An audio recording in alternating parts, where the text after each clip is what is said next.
Boa tarde. Eu não pude comparecer na quarta-feira passada, mas eu não podia deixar de agradecer a todos os mais médicos que contribuíram lá no nosso encontro, lá no Reserva Cultural. Tinham 130 pessoas.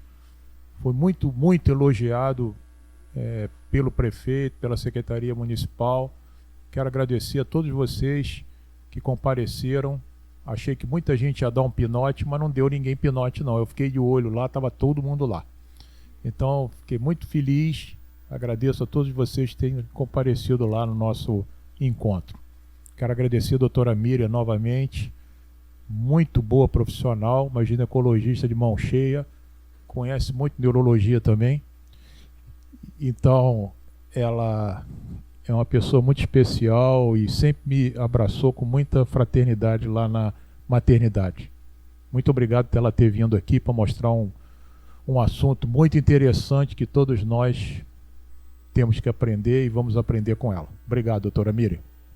Imagina, não tem nada que agradecer, não. Usa os dois? Tá. Então, vamos lá, gente. Hoje é um bate-papo sobre os métodos contraceptivos, tá? É bate-papo. Eu falo, vocês falam, tá? Bate-papo. Eu sou ginecologista obstetra, fui supervisora do médico de família por 20 anos, exatamente 20 anos. Entrei em 2002 e saí em 2022. Fui supervisora de vários módulos na cidade, cada hora eu estava numa área diferente. Fui supervisora de Antônio, lá no comecinho, muito tempo atrás. E é um prazer estar aqui com vocês. Espero que a gente possa acrescentar alguma coisa aí para vocês no dia a dia, né? É um tema super usado. Vocês estão já na lida, lá na prática diária, então eu vou tirar dúvidas, tá? Não vou trazer novidade, porque não existe. E eu vou tirar dúvidas de vocês, tá bom? Pode ser assim? Todo mundo fala? Tá. Então, a gente vai começar pelos métodos comportamentais. Eles têm esse nome porque exige daquela pessoa, daquele casal, uma necessidade de fazer um comportamento diferente, tomar uma atitude diferente do que o natural, né? Então, nós temos esses aí, são métodos com uma chance de falha maior, e por isso eles são usados ao contrário. Eles são usados para engravidar. Quem quer engravidar usa essas tecnologias soft para poder engravidar. Vocês conhecem a tabela? Sabem fazer? Não. Tá. Então, vou botar aqui rapidinho.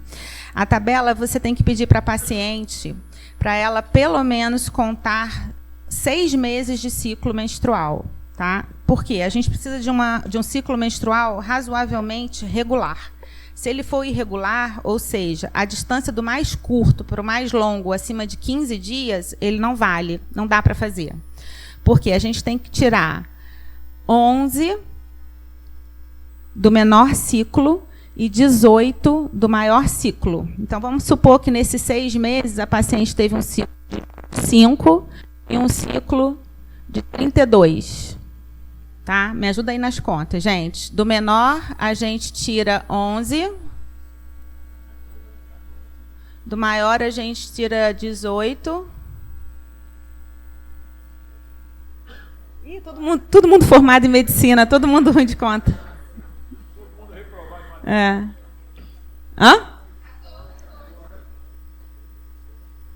Não pode ser.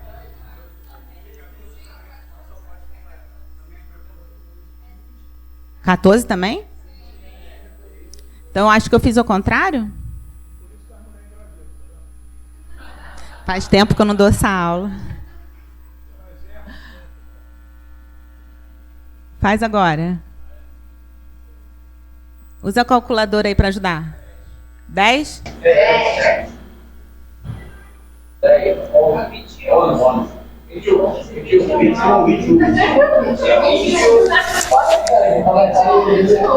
Muito bem. Então, quanto mais diferente isso aqui, maior vai ser o período fértil dela. Nesse caso, o período fértil vai do 7º ao 21º. É muito tempo, né? Por isso que ele é muito bom para quem tem o ciclo regular. Porque se você faz uma paciente com 28 dias, sempre 28 dias, 28 dias, 28 dias, você subtraindo 11 e 18, o período fica curtinho. Fica de uma semana. Mas quando ela tem o ciclo muito irregular, isso vai aumentando. Então, a chance de dar errado é enorme. Muito bem. Essa é a tabela. Difícil, né? Aquela história de diminuir 14, aí mais 5 para cá, mais 5 para lá, não dá muito certo. Então, quando a gente para ensinar isso aí, geralmente é para a pessoa que quer engravidar, porque nesse período a pessoa tem que ter relação a cada 48 horas para poder ter mais chance de engravidar. Alguém sabe dizer por que é 48 horas e não é todo dia, igual no filme, passa de manhã, de tarde, de noite? Ele já assistiu minha aula. Então, o homem leva 48 horas para a produção máxima de espermatozoide. Então, a gente está querendo engravidar, a gente não quer perder essa possibilidade. Então, a cada 48 horas. Muito bem, muco cervical.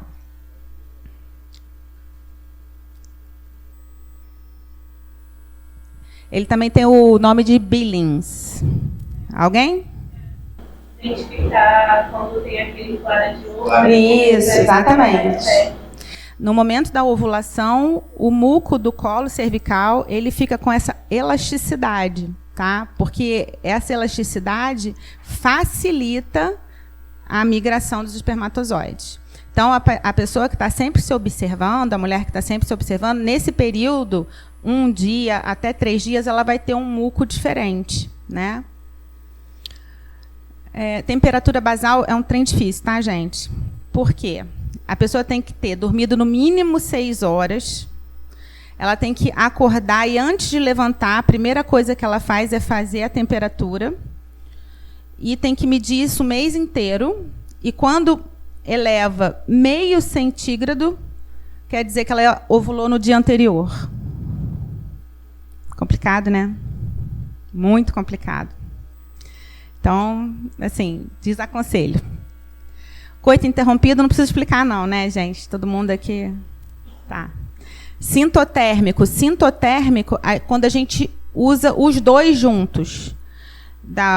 Do muco, da temperatura e ainda aquela dor da ovulação. Tem mulheres que têm dor na hora da ovulação. Então, esses 3 juntos é o método sintotérmico.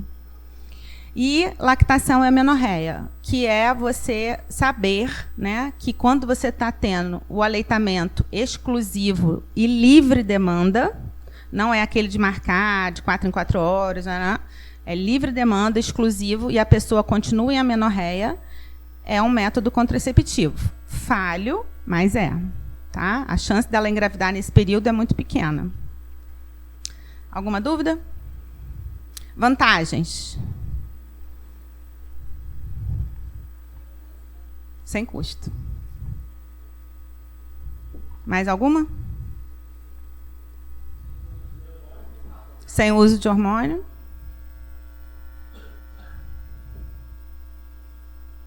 E ela é muito útil para quem quer engravidar. A gente está falando de planejamento reprodutivo, que não é só o controle da natalidade, né? Para quem quer engravidar também.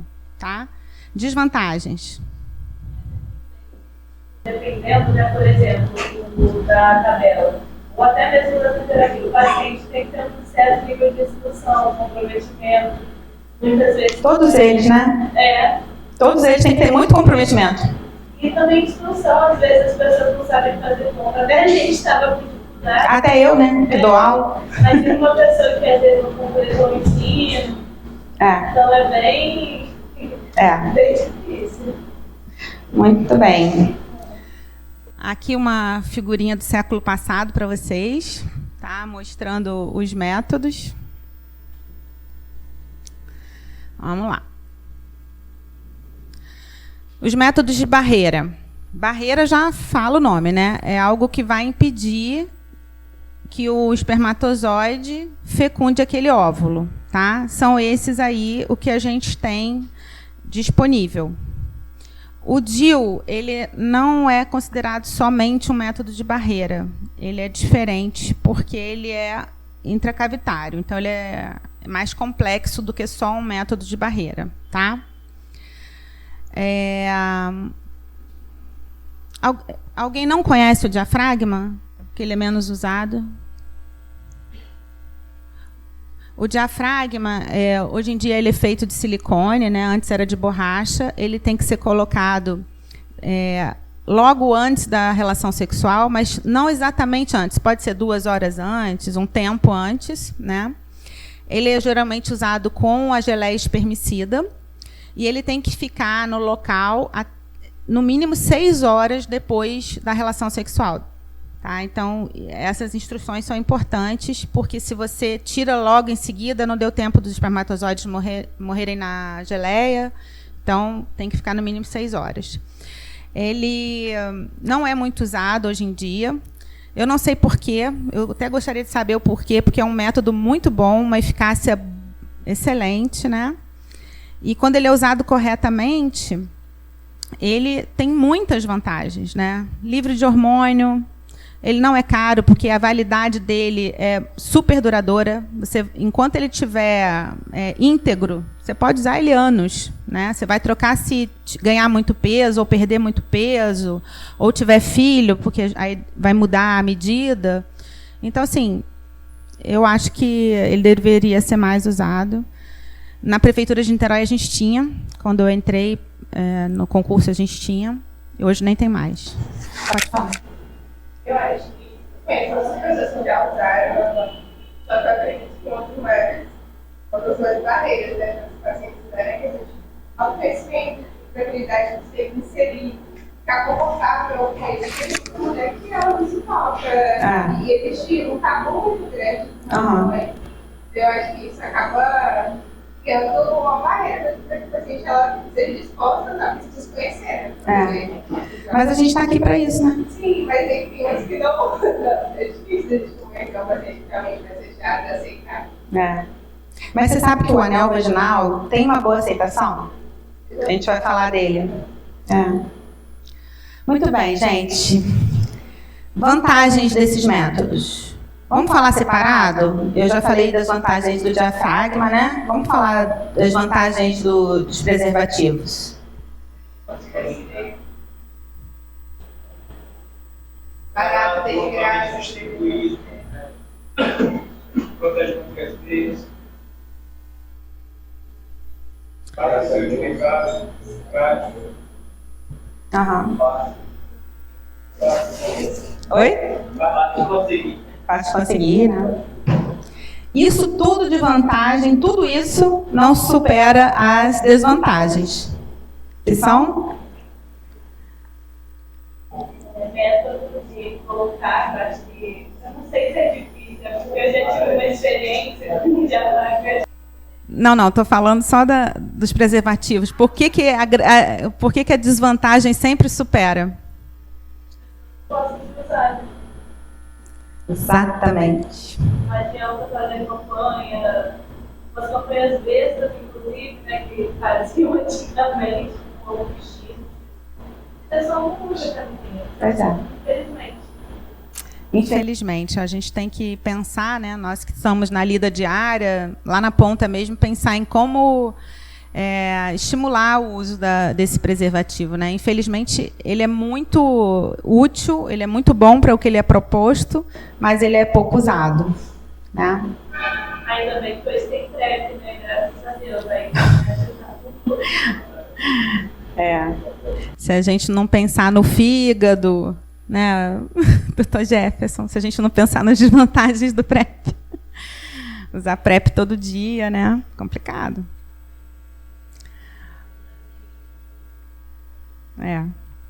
Alguém quer comentar mais alguma coisa? Bom, aí o DIU, o que a gente tem na rede é o de cobre, mas já existe também no mercado cobre com prata. Vocês sabem me dizer as vantagens e desvantagens? Vamos começar pelas vantagens. São lápis, né? A taxa maior, porque ele depende do comportamento do paciente. Vantagem é a questão. Não, vamos falar só das vantagens primeiro. Duração, Aumento eficácia. menstrual, hemorroida. Isso é desvantagem. É verdade. Por não ser o método também hormonal. Exatamente. Barato, coloca pelo SUS. Dura 10 anos. O cobre dura 10 anos, cobre e prata é 5 anos. Mas de qualquer maneira são 5 anos. É ótimo. Né? Muito bem. E as desvantagens?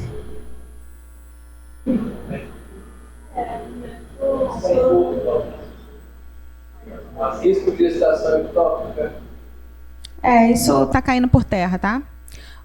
Antigamente, nem posso falar que é tão antigamente assim, porque eu sou jovem, a gente não podia nem colocar em mulher que nunca tivesse tido filho, né? A gente não podia colocar em mulheres que sabidamente tinham mais de um parceiro, né? Que não tinha parceiro fixo, porque a gente acreditava nos estudos iniciais que aumentava a chance de DIP, né? Doença inflamatória pélvica, e que podia aumentar chances de provocar uma sequela, uma malformação, não malformação congênita, mas alguma sequela ali anatômica, né?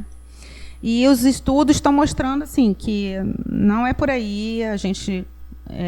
A taxa de dípico deles não é significativamente maior do que na mulher sem o DIU, tá? Então tudo está mudando em relação ao DIU.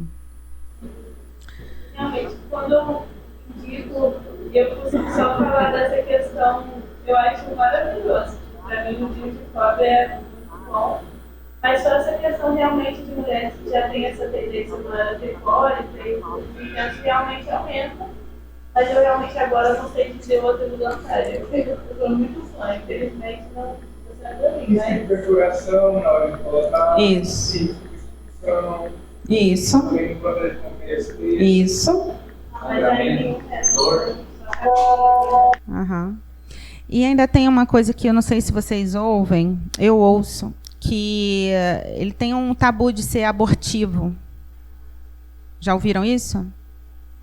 Então, porque o início dessa vida, dessa nova vida, é na fecundação, né? Isso, a maioria dos cientistas estão batendo martelo em cima disso, e as religiões também. Então, se acontece do método falhar na sua função, porque a função do cobre ali ele cria um ambiente inóspito para o espermatozoide que, passando por ali, recebe aquela carga iônica, não consegue progredir. Não conseguindo progredir, ele não chega na trompa de Falópio, onde é feita a fecundação. Mas se não se não consegue com essa primeira metodologia, né, com o que a gente espera dele, e se ele falha nessa primeira, o que vai acontecer é que não consegue fazer a anidação, né, porque esse ambiente inóspito não deixa acontecer uma anidação saudável e aí aborta. Então, ele tem esse tabu de ser abortivo, mas acontece só na falha dele inicial, né? Então, a gente escuta bastante isso. Algumas pacientes não querem colocar por causa disso. Tá? Eu ouço muito, não sei se especificamente só naquele bem e tal, mas muita fake news assim, da chance de nascer, que o bebê da minha sobrinha nasceu com um DIU na mão. Sempre uns 3 ou 4 pacientes assim, falam essa história. Eu não sei se é uma fanfic, mas elas têm muito medo, acham que o DIU não é eficiente, aí eu tenho que explicar que é assim. Mas muitas não acreditam, falam assim, porque eu tenho uma conhecida, eu não sei se é coisa de internet. Então, ele acontece, tá? De nascer na mão e de pregado na testa, não, tá? O que acontece é a falha dele, né? Como qualquer outro método tem falha, ele também tem. A falha dele é muito pequena, né? A taxa de falha dele é muito pequena, mas aí ele vai ficar entre o miométrio, né? A parte materna, e a parte da placenta, né? Ou da bolsa amniótica, não vai ficar junto com o bebê sendo formado, né? Mas aí tem algumas coisas que podem acontecer. Se essa gravidez complica, realmente, né, pode formar uma brida nessa bolsa amniótica, mas enfim. O que não pode é, depois de diagnosticada uma gestação, tirar esse DIU, porque aí realmente provoca o aborto. Então, é tentar levar a gravidez com o DIU ali, ultrassonografia seriada, né? E isso. Muito bem. Dúvidas?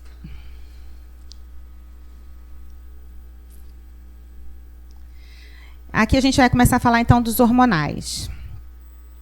Os orais, que são os que vocês mais lidam lá no posto de saúde, não é isso? É o que vocês mais prescrevem? Ainda é assim? Não? Injetáveis? É? Tem muita gente procurando pelos implantes. Muita gente mesmo. Sim, verdade.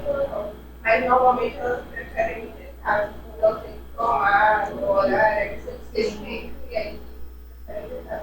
Tá. Sempre pedem o Loredina, que não importa, porque elas falam que o agora tem essa questão, né? Outra coisa, mas vocês falam mesmo. São poucas pessoas que usam. Oral? A maioria já tá bom. Geralmente as mais novas usam oral, assim, novas mesmo. 12, 13 anos, elas escolhem o oral. Aham. Bom, então o oral, a gente tem um combinado de estrogênio com progesterona e a gente tem a progesterona sozinha. Essa aí é usada principalmente para quem está na lactação, porque não interfere na produção, né? E hoje em dia a gente sabe que não é para usar esse tipo de método contraceptivo hormonal por muitos anos. Ele tem uma chance, né, nas mulheres que usam por muitos anos, de levar uma disfunção metabólica, com dificuldade de ganhar massa magra, sarcopenia, com uma possibilidade maior de resistência insulínica, pré-diabetes, diabetes. Não é para todo mundo, né? Porque se fosse para todo mundo, nem estava mais no mercado, mas existe essa possibilidade. Então, a gente faz o método hormonal oral injetável, mas sempre tenta fazer por pouco tempo. A gente está trocando todo mundo para LARC, para método de longa duração. Tá? E vantagens. Vamos falar dos orais primeiro? Vantagens. Cada vez reduz mais as vantagens do oral. Tem que ser disponibilizado no próprio posto de saúde, né? Então, Mais ou menos vantagem. Vou botar como média vantagem, porque o que é disponibilizado, a dosagem não é legal, muito alta. Acho que é ok quando usado na forma. Isso. é uma dose disponível, né? Mas tem de baixa dose, então, Isso. né? Essa ação.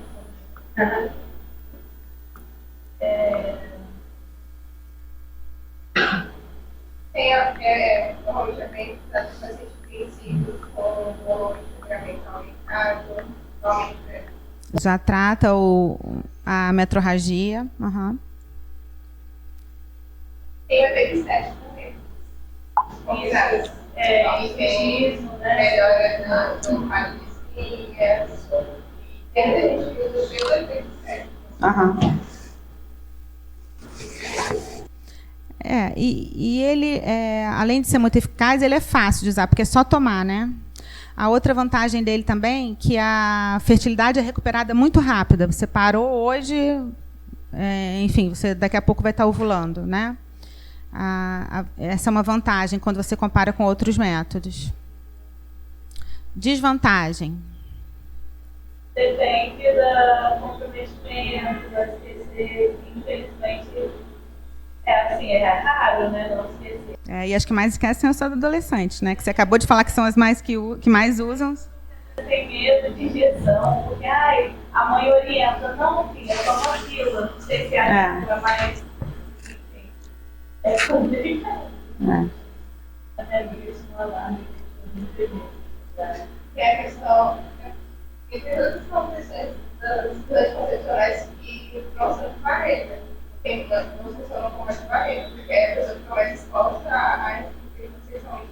O maior medo é isso. Acaba não fazendo a dupla proteção, né? Uhum. tem a mesma desvantagem. Sendo que o oral e o injetável, a carga hormonal é muito alta, né? O anel é super baixo, o adesivo é baixo, o CIO, né, que é o sistema intrauterino, também é muito baixo.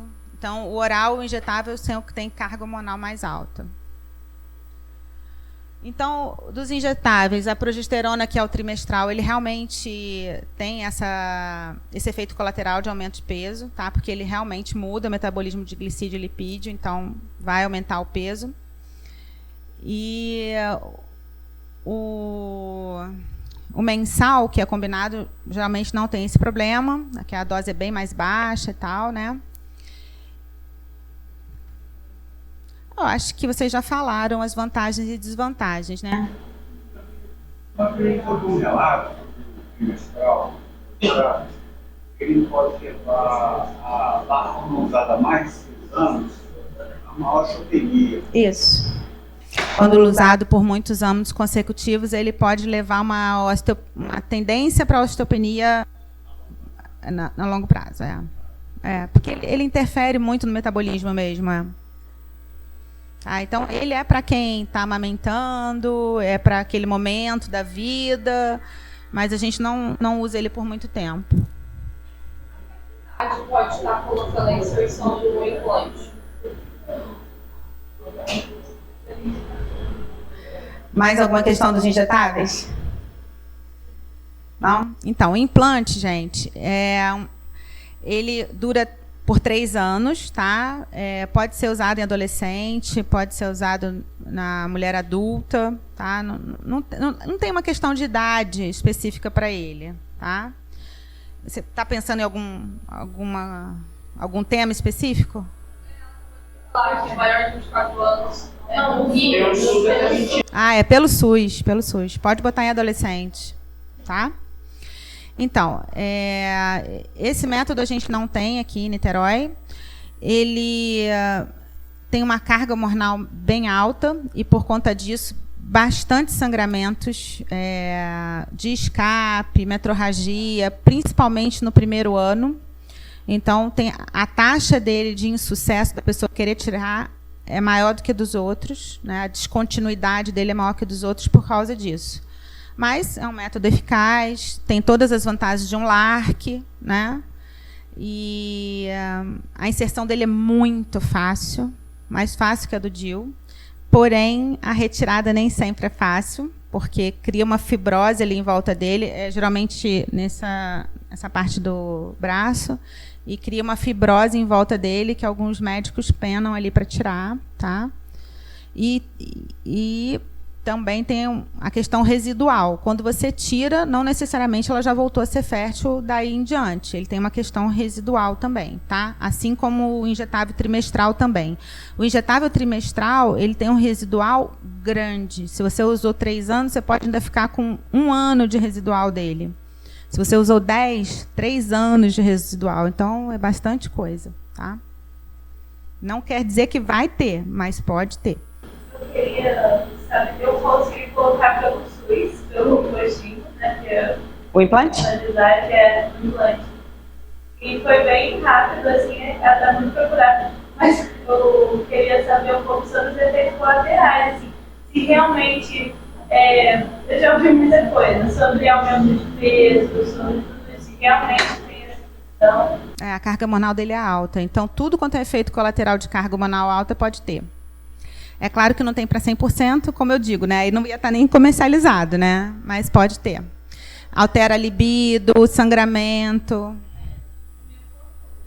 Ai, fala, Lívia. Contribui, vai. Que perguntar? Olha só, você falou e a minha... Ele vai me perguntar coisa difícil só para me deixar ensaiar justo. Não vou perguntar nada difícil para você. Você sabe mais do que eu. Olha só, Miriam, você falou sobre o implante... sangrar muito, ter um sangramento e ser bem desconforto para paciente. E aí eu pergunto para você, esse sangramento é atrofia endometrial pela carga hormonal alta? Sim. E o que fazer? Sim. Então, aí o que fazer? Você pode juntar outro hormônio com estrogênio para fazer uma homeostasia melhor desse endométrio, né?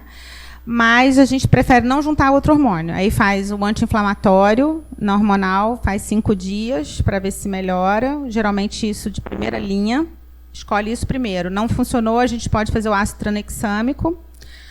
Não funcionou, faz um hormônio. Então ela vai estar tomando usando 2 hormônios, né? Vai estar com o implante e a gente fazendo pílula para controlar o sangramento. Valeu, obrigado.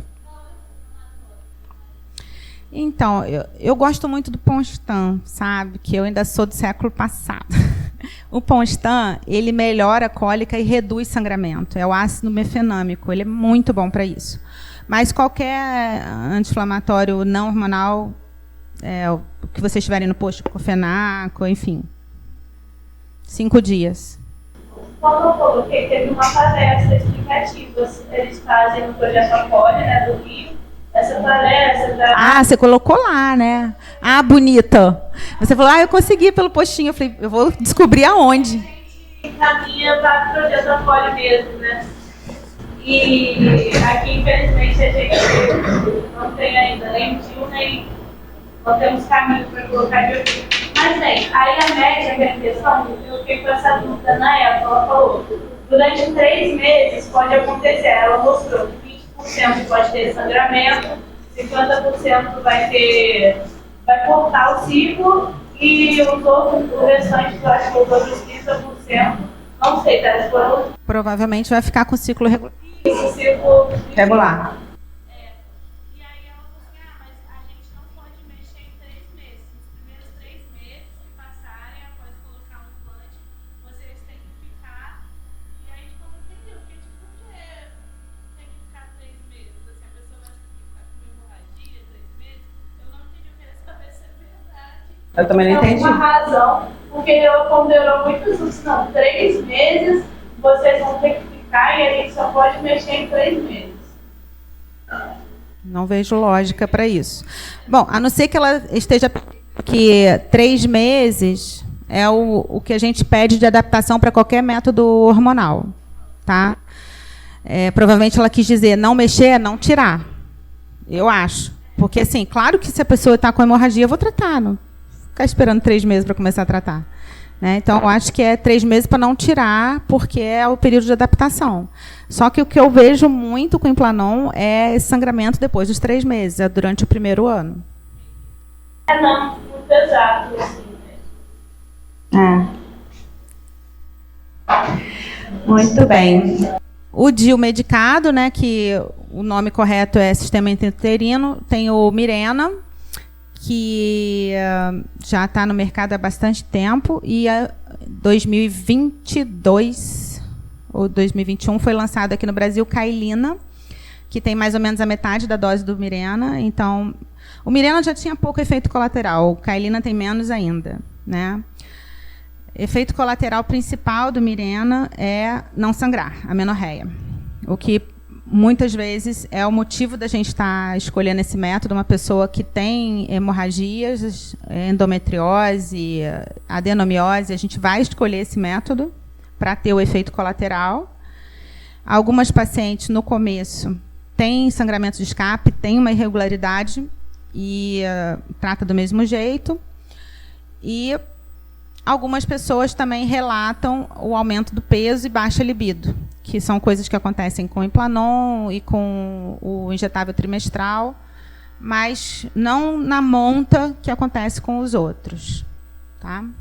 E aí o Cailina, ele tem quase a metade da dose, então esses efeitos praticamente a gente não vê. Tá? E a maioria das pacientes com Cailina continuam menstruando. Menstrua menos, diminui a cólica, o que já é um tratamento, mas continua menstruando.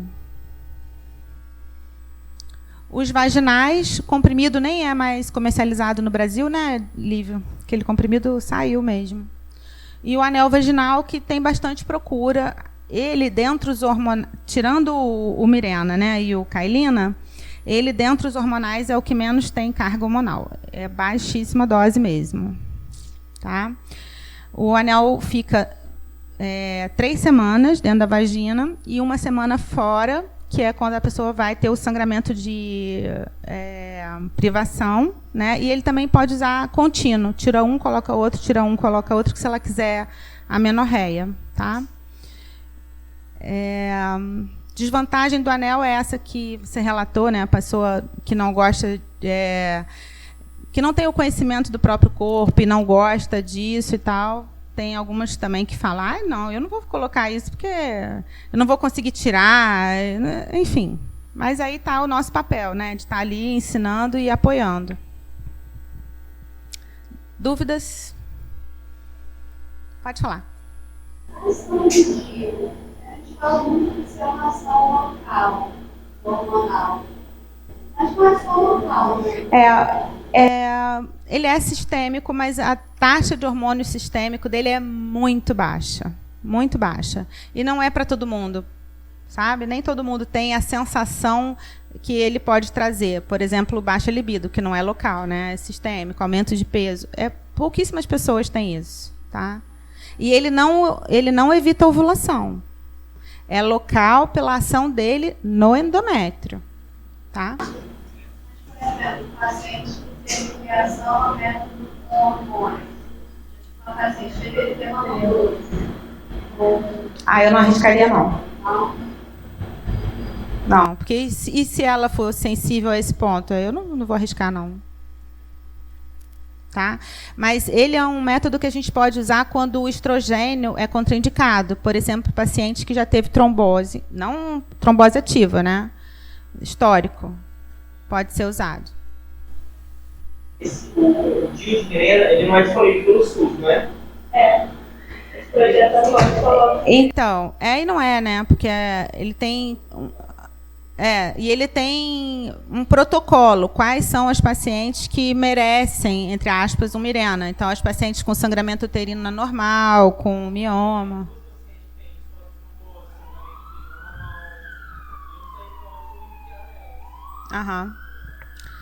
Então, Oi? Endometriose, né? Pois é. A gente tinha um projeto de ter o Mirena aqui em Niterói. Eu acho que vocês já são um coletivo bastante legal para redigir isso e para pedir. Tá? Oi? Tem sim. De cobre sobra. Sobra.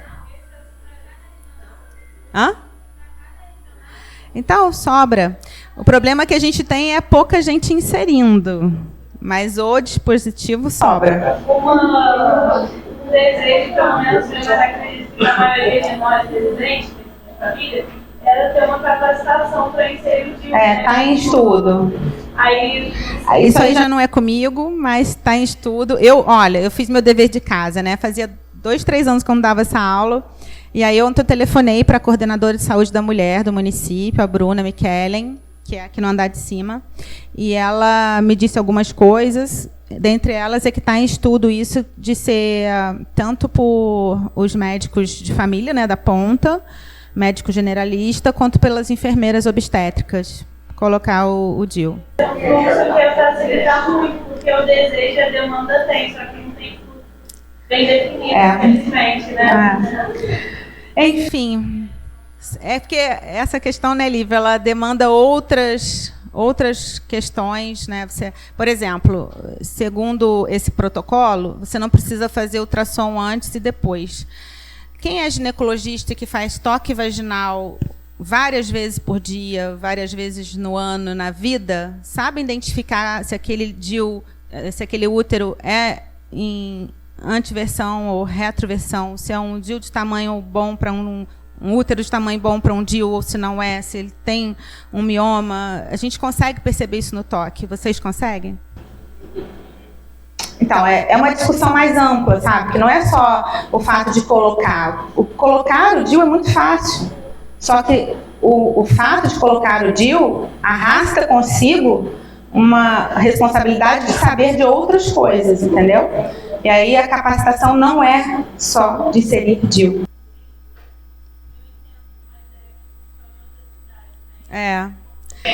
Mas enquanto a gente tinha supervisão de saúde da mulher no médico de família, a gente a gente fez uma discussão muito grande sobre isso durante vários anos, que a gente era contra, porque a gente achava que aquelas pessoas que a gente estava fazendo a supervisão na ponta não iam conseguir diagnosticar isso no toque. Entendeu? Mas, enfim, é uma discussão ampla, enorme. Se tivesse pelo menos todos os ginecologistas colocando, já ia ser mais fácil, né? E uma vez também, quando eu questionei o número de profissionais colocando ou quantas vagas tinha, o que me responderam também é sobre a equipagem, né? As pinças. Isso, também. Autoclave, poder esterilizar. O ambiente também, porque... Seria o descartável e tem gente que não gosta de usar. Ah, pelo amor, né, gente? Aí é demais para nossa natureza, né? Então, tinha tudo isso, tem tudo isso também. Então, é muita coisa para a gente discutir mesmo. Aqui está a figurinha do século passado para vocês. Ah, ficou faltando esse aqui, a gente discutir, que está dentro do oral de progestagênio, que é a famosa pílula do dia seguinte, né? E a gente fazia um esquema de tomar 4, de 12 em 12 horas, um esquema horroroso, que a paciente mais passava mal. E agora não, tem essa facilidade de ser uma dose única, né? O mais rápido possível, depois do coito desprotegido, vai ter mais eficácia, né? Pode começar até 24, 48 horas depois, mas quanto mais precoce, maior a eficácia. Ele é um método que as nossas adolescentes ficam usando assim indiscriminadamente. Não pode, não deve, porque aí o malefício para o organismo é muito grande. Tá? E a eficácia diminui também.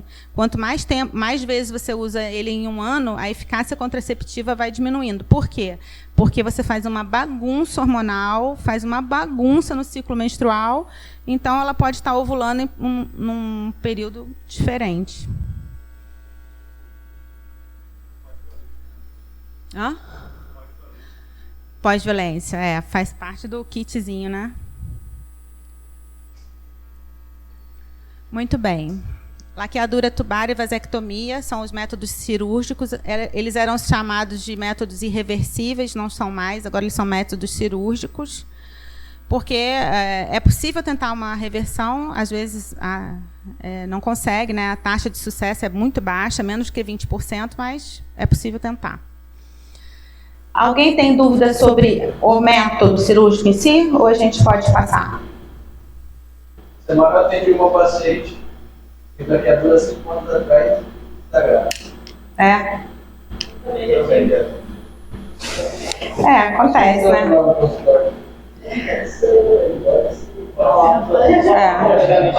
Tudo pode, né?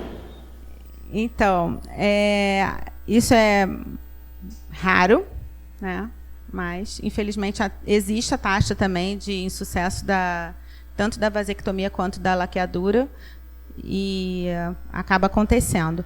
E essa aí foi bem mais tarde, né? Porque geralmente o insucesso acontece mais rápido. Primeiro ano, segundo ano, quinto ano é mais difícil. Né, Lívio?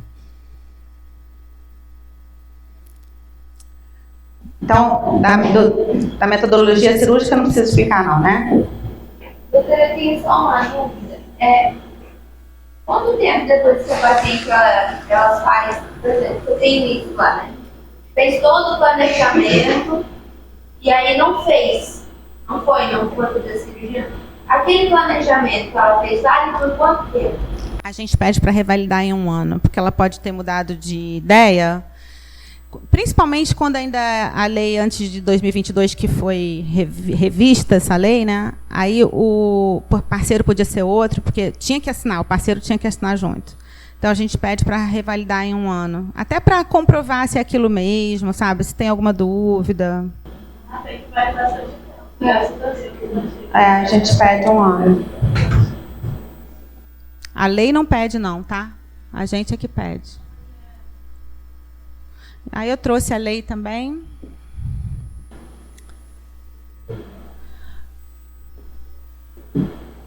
Homens e mulheres com capacidade civil plena. Os que não têm capacidade civil plena, o responsável legal tem que assinar. Maiores de 21 anos, isso mudou, né? Na outra lei era 25. Pelo menos 2 filhos vivos, ou tem 21 anos, ou 2 filhos vivos. Então, se ela tem 18 com 2 filhos vivos e quer laqueadura, pode fazer. Observado o prazo mínimo de 60 dias entre a manifestação da vontade e o ato cirúrgico. Isso aqui dá bastante confusão, tá? Eu estou lá na Alzira Reis já há alguns anos e já vi isso dar problema, assim, até de briga mesmo, né? E durante esse período de 60 dias, essa pessoa tem que participar do grupo e ela tem que ser apresentada todos os métodos contraceptivos reversíveis, né, para que aquilo ali não seja realmente um controle de natalidade, seja uma opção consciente, porque a taxa também de arrependimento é muito grande. Se a gente faz a laqueadura de uma pessoa jovem, a taxa de arrependimento é enorme. Porque naquele momento da vida pode estar difícil, mas depois melhora. Ela pode perder um filho, ela pode casar com outra pessoa. Então, assim, tudo isso tem que ser observado, tem que ser conversado, porque a chance dela se arrepender quando é muito jovem é bem grande, tá?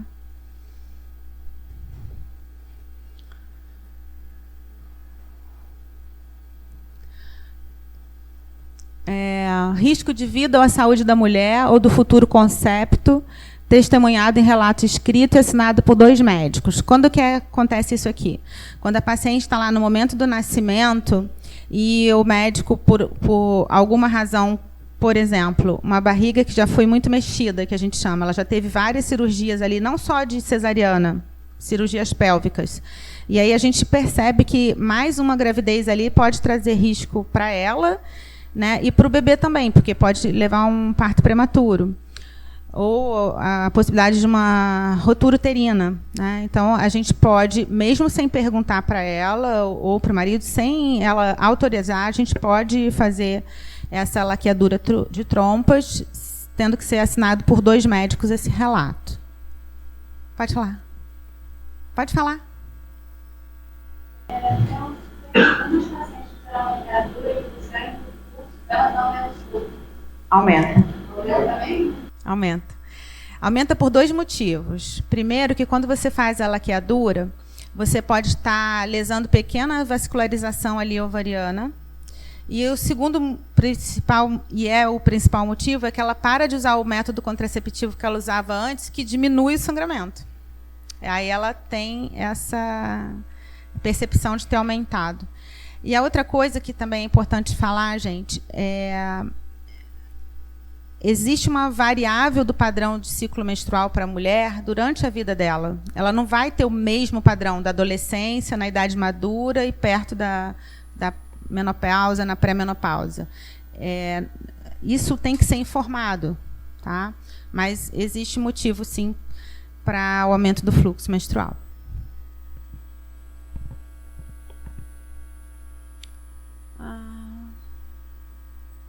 Isso aqui eu já falei, né? Estava no outro. A esterilização cirúrgica em mulher durante o período de parto será garantida à solicitante se observado o prazo mínimo de 60 dias, né, entre a manifestação da vontade e o parto. E isso aqui entrou na lei de 2022. Por quê? Antes, o parágrafo falava que era proibido fazer a laqueadura de trompas no ciclo gravídico puerperal. A única coisa que nos resguardava era essa lá de cima, se fosse risco, tá? Mas agora é possível. E aí a gente fica numa corda bamba para isso não aumentar o número de cesarianas. Então, aqui no nosso município, o Antônio Pedro e a maternidade Alzira Reis estão fazendo a laqueadura por Salter depois do parto vaginal, tá? Então, a via de parto, a indicação obstétrica para cesariana continua. Se ela tiver indicação de cesariana, aí vai fazer cesariana e aí pode fazer a laqueadura. Mas se ela não tiver indicação de cesariana, ela vai fazer o parto vaginal e depois, no mesmo momento, durante aquela internação, ela vai para centro cirúrgico com sedação fazer a laqueadura por Salter, tá? Isso é muito importante, porque isso tem muita diferença na prática médica e na cabeça da paciente. Porque ela acha que a lei agora permite que ela faça cesariana. E não é isso.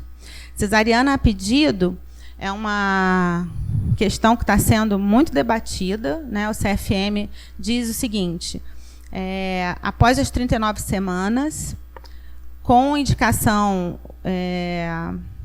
com algum fator obstétrico e a pedido da paciente, é possível, mas não é obrigatório. Tá? A indicação médica é importante. Aqui é o fluxo. Eu trouxe mais 2 slides sobre... Slide não, o documento mesmo sobre o fluxo. Tá?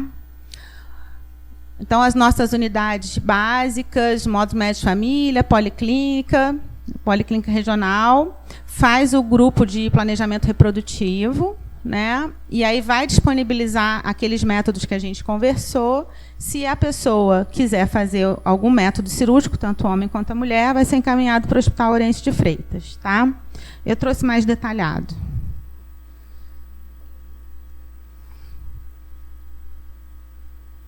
Ué, voltou? Ah, não. Esses aqui são os disponíveis na rede ambulatorial. Acho que é isso. Está faltando algum aí, gente? Não, né? Na rede?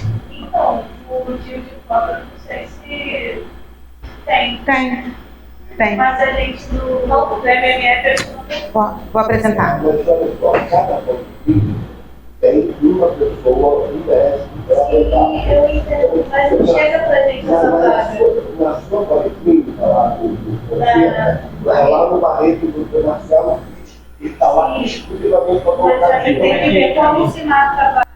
Eu vou mostrar aqui. Aqui, esse é o último slide, só falando, então, do fluxo de laqueadura, tubário e vasectomia, que é a mesma coisa, sendo que lá tem que fazer alguns exames, que eu também vou mostrar. Tem o termo de consentimento livre esclarecido, tá? E esse caminho aqui. Eu vou mostrar no documento.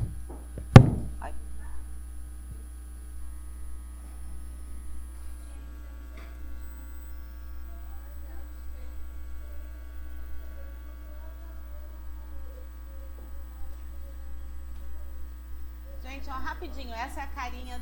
Rapidinho aqui. Eu já vou tirar sua dúvida. Essa é a carinha da manifestação da vontade, né, para a realização. Vocês têm esse documento lá no posto, não tem?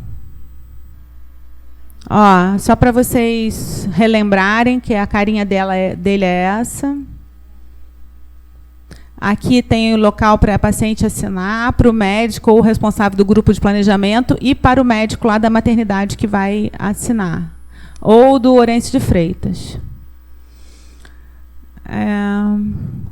Aqui eu tenho os exames que precisam ser feitos, pré-operatórios, e a validade deles. Vocês já têm isso?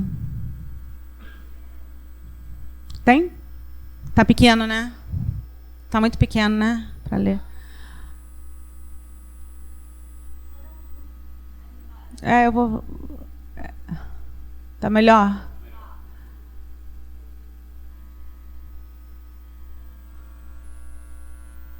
É isso aí. Tá? Tem umas observações aqui. A solicitação de agendamento para consulta pré-cirúrgica deve ser solicitada somente quando todos os exames forem realizados. O agendamento da usuária para consulta pré-cirúrgica com os exames não realizados ou incompletos acarretará a não inclusão da usuária no mapa cirúrgico. Tem que começar tudo de novo. Gestantes que desejam realizar a laqueadura não seguem o mesmo fluxo, né, porque aí ela vai para a maternidade e vai fazer dessas duas formas que eu falei. Tá? Muito bem. E, por último, todos os fluxos, que eu vou apresentar aqui para vocês também. Esses fluxos eu peguei com a Bruna, tá, gente, no D-Zoom. Nós não vamos ler tudo, não, porque eu acho que vai ficar meio confuso ler, né? A letrinha está pequena. Se vocês quiserem, eu disponibilizo para vocês. Vocês já têm? Sim, posso. Tá? Então, eu vou só mostrar. Aqui é para todo mundo que deseja auxílio à contracepção. Aqui é o da laqueadura tubária.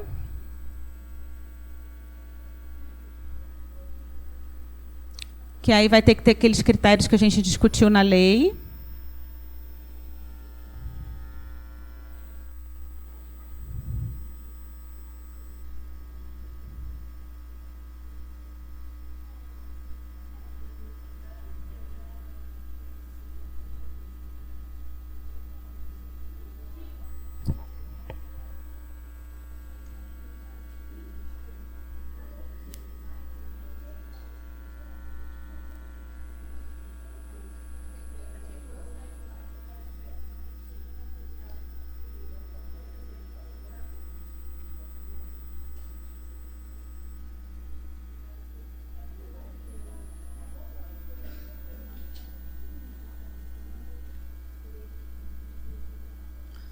São 6 folhas aqui, ele é bem completinho, mas eu acho melhor depois eu encaminhar mesmo.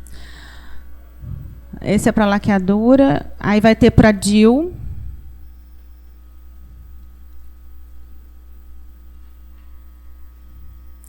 Olha, aqui está o encaminhamento para DIU.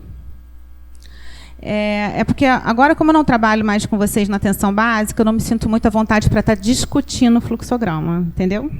Eu vou mandar para vocês, porque é como funciona. Está tudo bem explicadinho, coloridinho.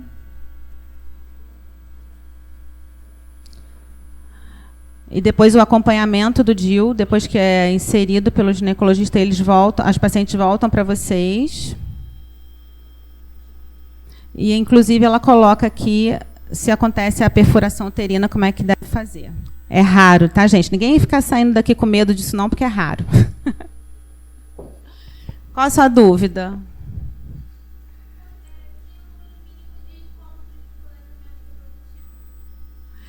Então, não tem número mínimo, tá? E a gente sempre orienta que a paciente não deveria sair com dúvidas dali, tá? Dos encontros, tá? Mais alguma dúvida? Não? Acabou? Obrigada pela paciência de vocês, pela companhia. Acabou. Muito obrigado, doutora Miriam. Quero agradecer a participação dela aqui na nossa conversa sobre contraceptivos. Como um bom neurologista, sempre me dá um pouco de enxaqueca, né? Quando eu penso em contraceptivos, nos Estados Unidos, os americanos têm muita preocupação, no Brasil não tem tanto, mas eu tenho, né? Tem que ter, que os contraceptivos pioram muito os enxaquecosos. É lógico que quem não toma contraceptivo vai ter mais dor de cabeça, né, Lívio? Né? Então, é isso. A outra coisa terrível, que eu já vi vários, vocês também podem ter visto, foram fenômenos trombóticos. Com a pílula anticoncepcional, já atendi vários doentes, né, doutora Rafaela? Acidente vascular cerebral com trombose cerebral é uma associação muito frequente, até trombose venosa central. Então, eu tenho respeito a contraceptivos, né? Não quero ninguém grávida, né? Nem quero criar nenhum impasse, mas eu sou mais chegado no DIU mesmo, né, Lívio? Porque mulheres com contraceptivos às vezes têm alguns efeitos neurológicos que não são agradáveis. Enfim, quero agradecer muito a doutora Miriam, mais uma vez. Ela veio com toda a gentileza aqui. Assinem o livro preto dela. se 7 horas da manhã, sábado, chegarem no plantão não tiver o livro preto, faz igual a Laura, acorda, doutor Jefferson, para reclamar do livro preto. E, enfim, muito obrigado a todos vocês, obrigado a todo mundo, um grande abraço, muito obrigado.